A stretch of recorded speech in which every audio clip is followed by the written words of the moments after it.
Džordžai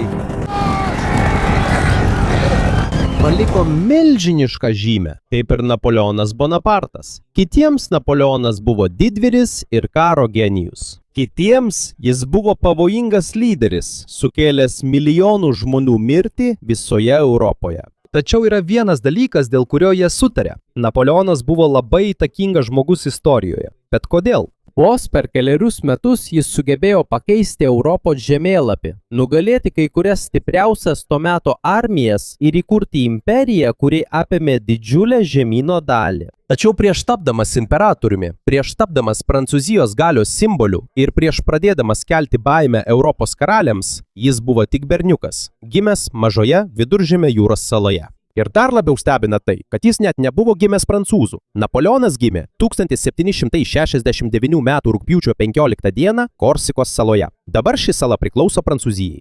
Tačiau kai jis gimė, prancūzai buvo ką tik užėmę šią salą. Prieš atvykstant Prancūzijai, Korsika ilgą laiką kovojo už savo nepriklausomybę. Daugelis korsikiečių priešinosi prancūzų karių atvykimui ir atkakliai gynė savo žemę. Vienas iš kovos už laisvę rėmėjų buvo Napoleono tėvas Karlas Bonapartas. Tačiau kai Prancūzija galutinai laimėjo, jis taip pat buvo priverstas priimti naują valdžią. Čia pradėjo keistis Bonapartų šeimos likimas. Nors jie nebuvo turtingi, jie priklausė mažai vietinių šeimų grupiai, turinčiai šiokią tokią įtaką Korsikoje. Jo to jaunas Napoleonas turėjo galimybę mokytis Prancūzijos valdomose mokyklose. Tačiau jo gyvenimas kaip studento nebuvo lengvas. Kai jis buvo išsiųstas į žemyninę Prancūziją, jis labai skyrėsi nuo daugumos savo bendraklasių. Jis turėjo stiprų Korsikos akcentą. Iš pradžių jis nelabai mokėjo prancūzų kalbą. Kiti mokiniai dažnai iš jo juokdavosi. Jis taip pat buvo tyčiojamasi dėl savo mažo ūgio ir dėl to, kad jis kilęs iš tolimos, mažai žinomos salos. Kol kiti vaikai žaidė ir bendravo tarpusavyje, Napoleonas dažniau rinkdavosi būti vienas. Jam patiko skaityti knygas apie istoriją, karus ir didžiuosius praeities vadus. Ypač jis žavėjosi garsiais užkariautojais, tokiais kaip Aleksandras Didysis ir Julijus Cezaris. Augdamas jis pamažu susidarė įsitikinimą. Jis tikėjo, kad yra skirtas didesniems dalykams. Jis taip pat tikėjo, kad nėra paprastas žmogus. Ir būtent tas įsitikinimas taps viena svarbiausių priežasčių, kodėl jis iš paprasto berniuko iš salos tapo galingiausiu žmogumi Europoje.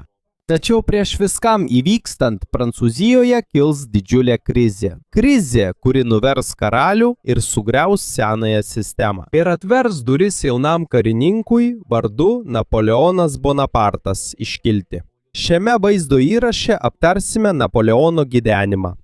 Kaip jis tapo galingu žmogumi, nors pradėjo kaip paprastas berniukas, iš kurio visi juokėsi. Ir tai mes ir sužinosime. Tačiau prieš tęsdami diskusiją norėčiau paprašyti jūsų paspausti patinka ir užsiprenumeruoti kanalą. Tai mums turinio kūrėjams labai padeda. Ačiū Jums. Taigi, grįžkime prie temos. Augant Napoleonui, dar vienas žmogus vis labiau formavo jo asmenybę. Ir tai buvo ne jo tėvas, o jo motina Leticija Bonaparte. Jei yra žmogus, kuris labiausiai paveikė Napoleono gyvenimą, tikriausiai tai buvo ji. Jo motina buvo tvirta. Ji taip pat buvo griežta auklėdama vaikus. Ji neleido savo vaikams užaugti išlepintiems, net kai jų šeimos padėtis šiek tiek pagerėjo. Dar būdamas jaunas, Napoleonas išmoko drausmės, kantrybės ir ištvermės sunkumams. Šios savybės jam labai pravertė ateityje. Tuo tarpu Napoleono nuoskauda tėvui vis gilėjo. Jo nuomonė, jo tėvas atsisakė kovos už Korsikos laisvę ir pasirinko bendradarbiauti su naujaisiais prancūzų valdovais. Iš tikrųjų, būtent naujieji prancūzų valdovai buvo pagrindinė priežastis, kodėl Napoleonas galėjo mokytis. Tačiau kaip jaunas Korsikos patriotas, jis to iš karto nepastebėjo. Jam po metu tikri didvyriai buvo tie žmonės, kurie kovojo už savo žemę. Ne tie žmonės, kurie pakluso naujai valdžiai. Paauglystėje jis buvo išsiųstas į Prancūziją mokytis karo mokykloje. Čia prasidėjo vienas sunkiausių jo gyvenimo etapų. Įsivaizduok, esi vaikas iš mažos salos. Staiga atsiduri mokykloje, pilna turtingų šeimų vaikų. Beveik visi tavo klasės draugai yra turtingesni už tave. Jie geriau kalba prancūziškai ir labiau pažįsta Prancūzijos kultūrą. Būtent tai ir patyrė Napoleonas. Dažnai iš jo juokdavosi dėl akcento.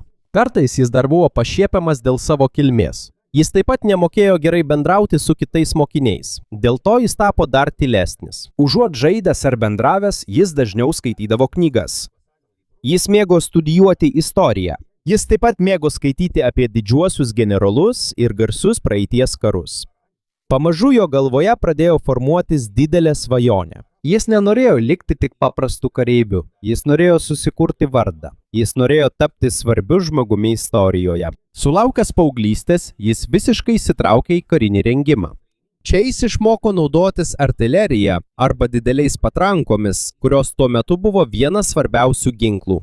Kol daugelis pareigūnų buvo labiau susitelkę į tradicinius kovos būdus, Napoleonas rimtai studijavo, kaip efektyviau panaudoti artileriją mūšio lauke. Nors tuo metu jis dar nebuvo garsus, jis jau pradėjo garsėti kaip sumanus pareigūnas. Tačiau buvo viena didelė problema. Jo kilimas pareigose buvo lėtas. Tuo metu Prancūzijoje vien talento nepakako. Labai svarbi buvo šeima, ryšiai ir pinigai, o Napoleonui viso to trūko. Todėl nors jis buvo darbštus ir puikiai atliko savo darbą, trokštama sėkmė neatėjo iš karto. Buvo daug akimirkų, kai atrodė, kad jo gyvenime nieko nevyksta.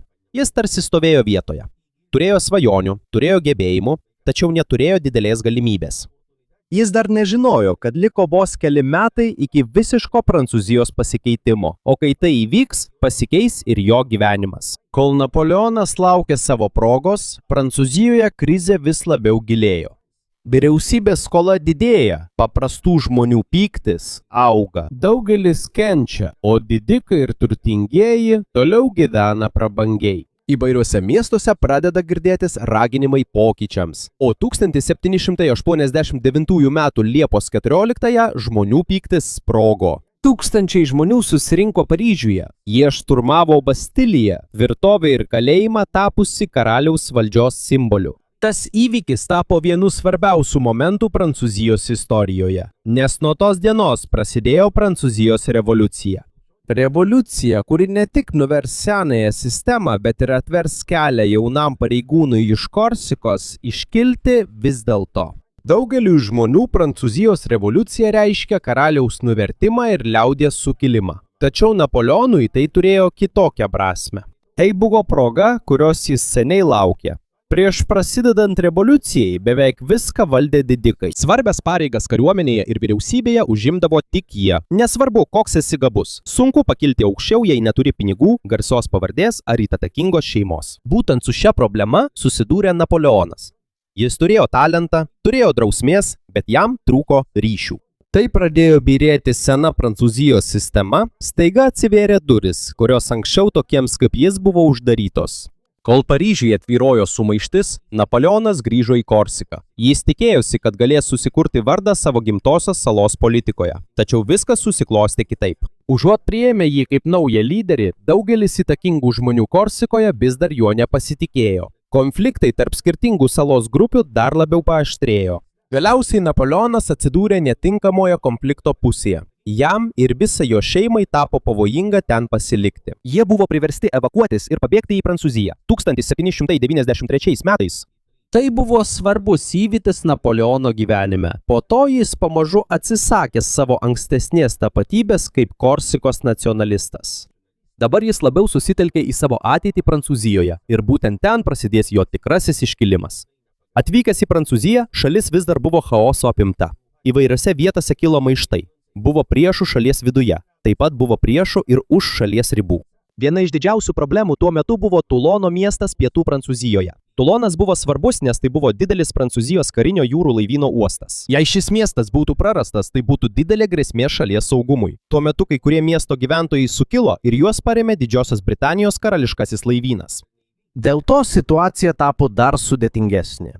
Tai nebuvo paprastas maištas, tai jau buvo kova prieš vieną galingiausių pasaulio karinių jūrų laivynų. Čia Napoleonas pirmą kartą gavo progą parodyti savo gebėjimus. Tuo metu jis buvo tik jaunas artilerijos karininkas, jis dar nebuvo garsus, jis dar nebuvo žinomas visoje Prancūzijoje.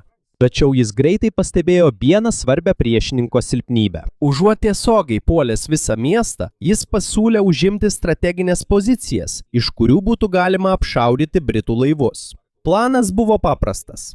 Tai britų laivai būtų priversti atsitraukti, miestą būtų daug sunkiau apginti. Ir būtent taip ir nutiko. Po intensyvių kovų 1773 m. gruodžio 17 d. Prancūzijos pajėgos laimėjo. Britai buvo priversti atsitraukti. Prancūzija atgavo Tuloną. Ir pirmą kartą visa šalis atkreipė dėmesį į Napoleono Bonaparto vardą, kuris iki tol buvo beveik nežinomas karininkas. Jis greitai buvo paaukštintas į brigados generolus. Tačiau tuo jo kilimas nesibaigė. Praėjus beveik 2 metams jo gebėjimai vėl buvo išbandyti. Paryžiuje buvo grupių prieštaraujančių naujajai valdžiai. Vyriausybė nerimavo, kad gali prarasti sostinės kontrolę. Todėl jie ieškojo pareigūno, pasirengusio veikti greitai ir be dvejonių. Jie pasirinko Napoleoną. Kai protestuotojai pradėjo judėti link valdžios centro, Napoleonas greitai sutvarkė savo karių gynybą. Jis panaudojo artileriją taip, kaip retai matoma miesto mūšiuose. Rezultatas buvo žiaurus. Per trumpą laiką sukilimas buvo numalšintas.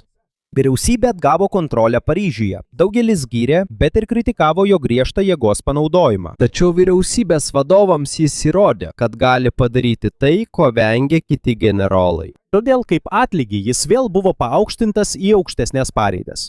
Būdamas 26 metų, jis dabar yra vienas svarbiausių Prancūzijos karinių vadų. Vaikinas, iš kurio kadaise juokėsi dėl jo akcento.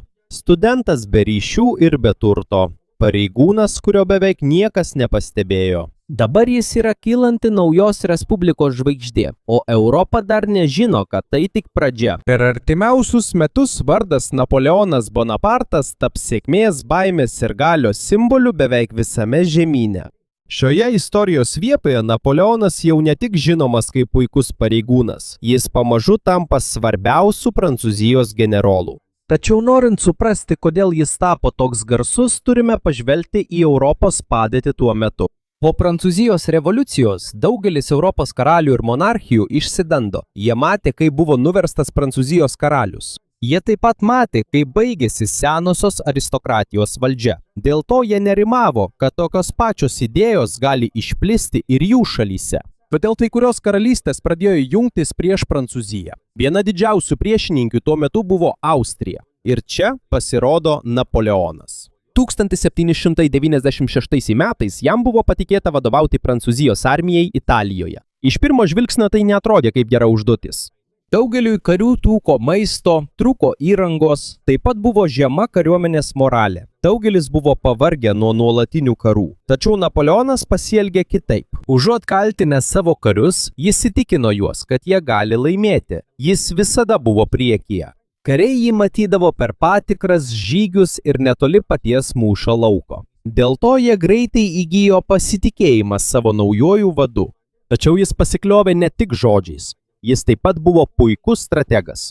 Užuot kovojęs su visais priešais vienu metu, jis nusitaikė į atskiras Austrijos ir jų sąjungininkų armijas po vieną. Prieš jiems suspėjus susivienyti, jis jau buvo nugalėjęs kiekvieną iš jų.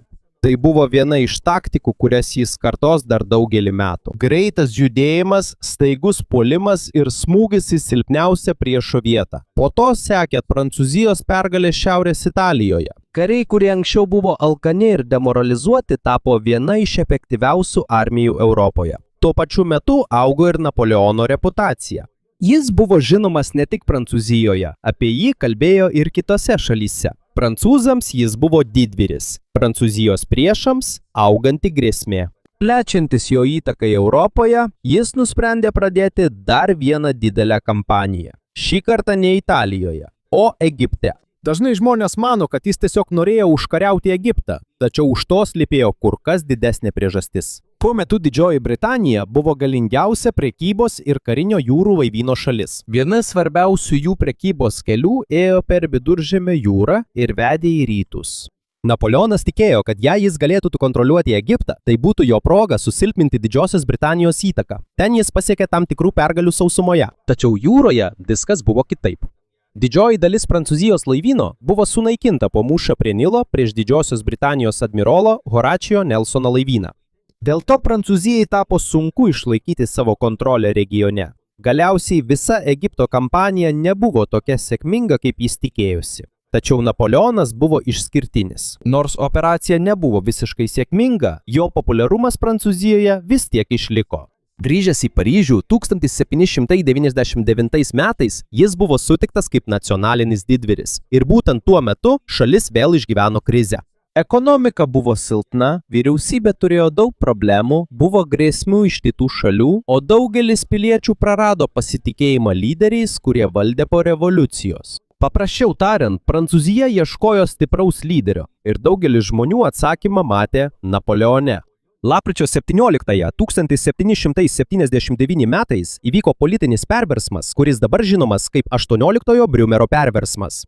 Su savo sąjungininkų kariuomenėje ir politikoje pagalba buvusi vyriausybė žlugo. Buvo įkurta nauja sistema. O toje naujoje vyriausybėje Napoleonas tapo galingiausiu žmogumi. Nors oficialiai jis buvo vadinamas pirmuoju konsulu, beveik visi žinojo, kas iš tikrųjų valdo šalį. Būdamas 30 metų vaikinas, iš kurio kadaise juokėsi karo mokykloje, tapo Prancūzijos vadovu. Tačiau Napoleonui to dar nepakako. Jis nenorėjo būti tik laikinas lyderis. Jis turėjo daug didesnį planą. O tam, kad tai įgyvendintų, pirmiausia, jis turėjo įrodyti, kad gali išgelbėti Prancūziją nuo jos priešų. Kol jis tvarkė vyriausybę Paryžiuje, Austrija vėl ruošėsi naujam karui. Ir netrukus turėjo prasidėti viena svarbiausių kampanijų. Per visą Napoleono Bonaparto gyvenimą, iki 1800 metų, visai Europai buvo aišku, kad Napoleonas Bonapartas nėra paprastas lyderis. Tačiau buvo viena didelė persona. Prancūzija dar nebuvo visiškai saugi. Nors jis jau buvo laimėjęs daug mūšių, Austrija vis dar kovojo prieš jo valdžią. Europos monarchijos nenorėjo priimti pakto, kad buvęs jaunas karininkas iš Korsikos dabar valdo vieną galingiausių žemyno šalių. Todėl Austrija vėl ruošėsi karui. Ir kaip įprasta Napoleonui, jis nelaukė, kol bus užpultas. Jis pats pirmas ėmėsi veiksmų. 1800 metų pavasarį jis vadovavo milžiniškai armijai kertančiai Alpes.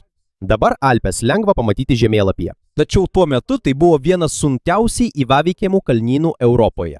Sniegas buvo storas, kelias status, oras šaltas. Ir dar sunkiau buvo tai, kad jie turėjo užsinešti savo patrankas, šaudmenis, maistą ir kitą įrangą, kopdami į kalną. Daug kareivių kentėjo kelionėje, kurie net nepasiekė kitos pusės. Tačiau nepaisant to, jiems pavyko pereiti. Ir vėl jie nustebino savo priešus. Austrija nesitikėjo, kad Napoleono kariuomenė galės taip greitai judėti. Praėjo tik kelios dienos po pavojingo perėjimo. Jie stojo į vieną svarbiausių to žygio mūšių. Tai buvo Marengo mūšis. Kovos pradžioje atrodė, kad prancūzai pralaimės. Kai kurios jų kariuomenės dalys traukėsi. Daugelis Austrijos vadų manė, kad pergalė jau jų rankose. Tačiau atvykus papildomoms Napoleono pajėgoms, karo eiga staiga pasikeitė. Iš beveik pralaimėjimo tai tapo didelė Prancūzijos pergalė. Po šios kampanijos Austrija buvo priversta vėl sudaryti taiką. Dar viena didelė kliūtis buvo pašalinta iš Napoleono kelio. Tačiau, kad ir koks stiprus jis būtų sausumoje, vis dar buvo viena šalis, kurios jis negalėjo kontroliuoti – Didžioji Britanija. Jei Napoleonas buvo žemės karalius, tai Didžioji Britanija buvo jūrų karalienė. Jie turėjo stipriausią laivyną pasaulyje. Jie kontroliavo svarbiausius prekybos kelius ir jie gaudavo milžiniškus turtus iš savo pasaulinės imperijos. Napoleonas žinojo, kad kol Didžioji Britanija išliks stipri, jo dominavimas Europoje nebus visiškas. Todėl jis pradėjo planuoti beveik neįmanomą dalyką – įsiveržimą į pačią Angliją. Jis surinko kariuomenę, planavo operacijas ir ruošėsi galimam perėjimui per Lamanšo sąsiaurį. Tačiau tai neįvyko. Kol jis buvo užsiėmęs naujais karais Europoje, Prancūzija patyrė dar vieną didelį smūgį. 1805 metų spalį įvyko Trafalgaro mūšis. Čia beveik buvo sunaikinta sujungta Prancūzijos ir Ispanijos laivyno pajėga, kovojusi prieš Didžiosios Britanijos karališkąjį laivyną, vadovaujamą admirolo Horacijaus Nelsono. Šis įvykis buvo labai svarbus. Po Trafalgaro mūšio Napoleonas beveik visiškai prarado viltį užkariauti Angliją. Nuo tada tapo aišku, kad jis negalės kontroliuoti jūros taip, kaip kontroliuoja sausumą. Tačiau nors jis turėjo problemų jūroje, Prancūzijoje jo galia dar labiau stiprėjo. 1804 metų gruodžio 2 dieną įvyko viena garsiausių scenų jo gyvenime. Jis oficialiai tapo Prancūzijos imperatoriumi. Svarbu prisiminti, kad vos prieš kelerius metus Prancūzijos revoliucija nuvertė monarchiją. Dabar šalyje vėl yra naujas imperatorius. Tačiau yra vienas didelis skirtumas. Tradicinėje karūnavimo ceremonijoje karūną ant karaliaus galvos uždeda bažnyčia arba kitas galingas asmuo. Napoleono atveju viskas buvo kitaip. Svečių ir pareigūnų akivaizdoje jis pats užsidėjo karūną ant savo galvos. Daugeliui žinia buvo aiški. Niekas jam nesuteikė valdžios, jis pats ją pasiėmė. Praėjus vos metams jis susidurs su didžiausiu savo karjeros išbandymu. Austrija ir Rusija suvienijo jėgas, kad sustabdytų jo plėtrą Europoje. Jų kariuomenė buvo didelė, jie turėjo daug kareivių. Jie buvo įsitikinę, kad gali nugalėti Prancūzijos imperatorių. Tačiau jie nežinojo, kad eina tiesiai į spąstus. 1805 m. gruodžio 2 d. kariuomenė susitiko Austerlice. Dabar tai yra dalis Čekijos Respublikos. Tai yra mūšis, kuris dažnai vadinamas didžiausia Napoleono pergale. Užuot parodęs visą savo jėgą, Napoleonas tyčia privertė kai kurias savo kariuomenės dalis atrodyti silpnomis. Priešai tuo patikėjo. O kai jie puolė tą jų manimų silpną vietą, tada Napoleonas įvykdė tikrąjį savo planą. Jis smogė į jų linijos centrą. Austrijos ir Rusijos kariuomenės buvo padalytos. Jų koordinacija visiškai suiro. Ir dar iki dienos pabaigos rezultatas jau buvo aiškus. Tai buvo dar viena didžiulė pergalė Prancūzijai. Po Austerliko mūšio beveik niekas negalėjo sustabdyti Napoleono tame žemyne. Viena šalis po kitos buvo priversta paklusti jo įtakai. Viena armija po kitos taip pat nesugebėjo jo sustabdyti. Vos per kelerius metus buvęs jaunuolis iš Korsikos tapo galingiausiu žmogumi beveik visoje Europoje. Tačiau plečiantis jo imperijai, viena šalis vis dar nepakluso jo valiai. Ir ta šalis buvo Rusija. Kitas jo gyvenimo skyrius jau nebe apie kilimą į viršūnę, o apie tai, kaip greitai galima kristi žemyn. Atrodo, kad yra vienas žmogus, kurio neįmanoma nugalėti. Tačiau kaip ir daugelio galingų imperijų istorijoje, Napoleono žlugimas neprasidėjo tik dėl vieno mūšio. Viskas prasidėjo nuo vieno sprendimo. Sprendimo, kuris buvo klaidingai įvertintas, o tas sprendimas buvo įsiveržimas į Rusiją. 1812 metais Napoleonas jau kontroliavo arba darė įtaką didžiajai Europos daliai. Jis buvo nugalėjęs daugelį karalių. Daugelis šalių buvo priverstos paklusti jo norams. Tačiau viena didelė galybė ir toliau priešinosi jo įtakai – Rusijos imperija. Vadovaujant carui Aleksandrui I, Rusija nesilaikė Napoleono norimų taisyklių, kurios turėjo susilpninti Didžiąją Britaniją. Dėl to jis nusprendė pradėti didžiausią kampaniją per visą savo karjerą. 1812 m. birželio 24 d. milžiniška Napoleono armija peržengė Nemuno upę ir įžengė į Rusijos teritoriją. Pasak istorikų, šiame žygyje dalyvavo daugiau nei 500 000 karių iš įvairių Europos dalių. Tai buvo viena didžiausių armijų, kokias Europa buvo mačiusi tuo metu.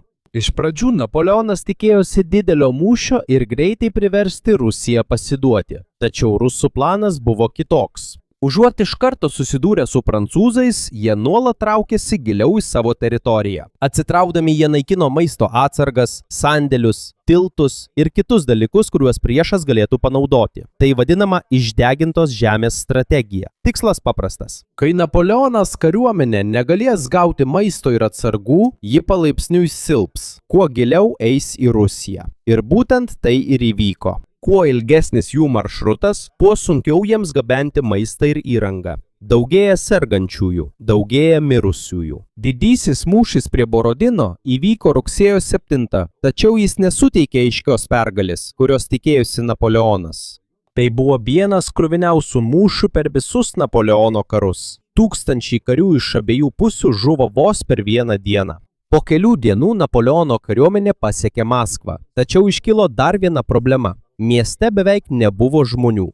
Dauguma gyventojų buvo palikę miestą ir per trumpą laiką didelė Maskvos dalis buvo apimta ugnies. Iki šiol istorikai vis dar diskutuoja dėl tikslios tų gaisrų priežasties. Dabar jis buvo pačioje Rusijos širdyje, tačiau jis negavo nei taikos, nebuvo ir pasidavimo, nebuvo ir aiškios pergalės. Orams vėstant, jis buvo priverstas atsitraukti. Ir čia prasidėjo tikroji tragedija. Jo kariuomenė susidūrė ne tik su priešu, bet ir su badu, ligomis, nuovargiu bei stipriu šalčiu. Daugelis kareivių neturėjo tinkamų žiemos drabužių. Daugybė arklių žuvo. Padaliniai neteko maisto. Atsitraukdami atgal į Europą, juos nuolat persekiojo Rusijos pajėgos. Kai baigėsi kampanija, tik maža dalis pradinės kariuomenės sugrįžo.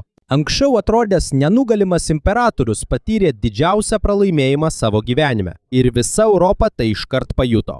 Kai jo priešai sužinojo, kad Prancūzija susilpnėjo, jie pradėjo jungtis į sąjungą. Didžioji Britanija, Austrija, Prūsija, Rusija ir kitos šalys. Jie susivienijo, kad užbaigtų Napoleono viešpatavimą. 1813 metais dabartinėje Vokietijoje įvyko Leipcigo mūšis. Šis mūšis dažnai vadinamas tautų mūšiu dėl daugybės dalyvavusių šalių. Čia Napoleonas patyrė dar vieną skaudų pralaimėjimą. Po to jo imperija greitai žlugo. Buvę sąjungininkai vienas po kito pradėjo nusigręžti nuo jo. Teritorijos, kurias jis kadaise valdė, pradėjo atsiskirti. Ir galiausiai priešiškos kariuomenės pasiekė pačią Prancūziją. 1814 m. balandį jis buvo priverstas atsisakyti imperatoriaus titulo. Jo viešpatavimas baigėsi, bent jau taip visi manė. Jis buvo ištremtas į mažą Elbo salą Viduržemio jūroje. Ten jis turėjo gyventi kaip buvęs valdovas be jokios galios. Tačiau Napoleonas nebuvo tas žmogus, kuris lengvai pasiduoda. Praėjus maždaug 10 mėnesių jis pabėgo iš Elbos. Su nedidelė ištikimųjų grupe jis sugrįžo į Prancūziją. Ir čia įvyko vienas svarbus dalykas. Tai buvo vienas įspūdingiausių sugrįžimų istorijoje. Keliaudamas į Paryžių, prie jo po vieną prisijungė visi kareiviai, kurie buvo pasiųsti jį suimti. Užuot jį suėmę, jie vėl pripažino jį savo imperatoriumi. Jo palaikymas greitai išaugo. Kai jis pasiekė Paryžių, karalius pabėgo. Ir Napoleonas vėl atgavo valdžią. Tačiau situacija jau nebebuvo tokia kaip anksčiau. Europos šalis buvo nustebusios. Jiems tai buvo žmogus, kurį jie daugelį metų stengiasi nuversti, ir jis vėl sugrįžo, todėl jie vėl suvienijo jėgas. Šį kartą jie buvo pasiryžę viską užbaigti. 1815 m. birželio 18 įvyko paskutinis didysis Napoleonas mūšis. Waterloo mūšis dabartinėje Belgijoje.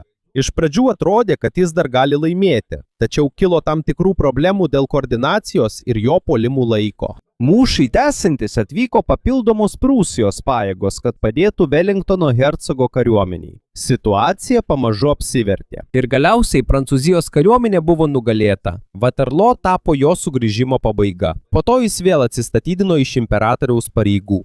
Tačiau šį kartą antros galimybės nebuvo. Didžioji Britanija jį išsiuntė į tolimą Švento Eleno salą pietų Atlanto vandenyne. Tai labai toli nuo Europos. Tai taip pat labai toli nuo bet kokios pabėgimo galimybės. Ten jis praleido likusius savo gyvenimo metus. Vyras, kuris kadaise nuvertė karalius, vyras, kuris kadaise diktavo savo broliui Europos likimą, vyras, kuris kadaise buvo labiausiai gerbiamas ir labiausiai bijotas žemyno valdovas. Dabar jis tik žvelgia į jūrą nuo tolimos salos. 1821 m. gegužės 5 d. Napoleonas mirė būdamas 51 metų. Daugelis istorikų mano, kad jo mirties priežastis buvo skrandžio vėžys. Tačiau net ir mirus jo įtaka nesibaigė. Jo taktika iki šiol studijuojama karo akademijose visame pasaulyje. Daugelis jo įvestų įstatymų ir reformų tapo šiuolaikinės Europos pagrindu.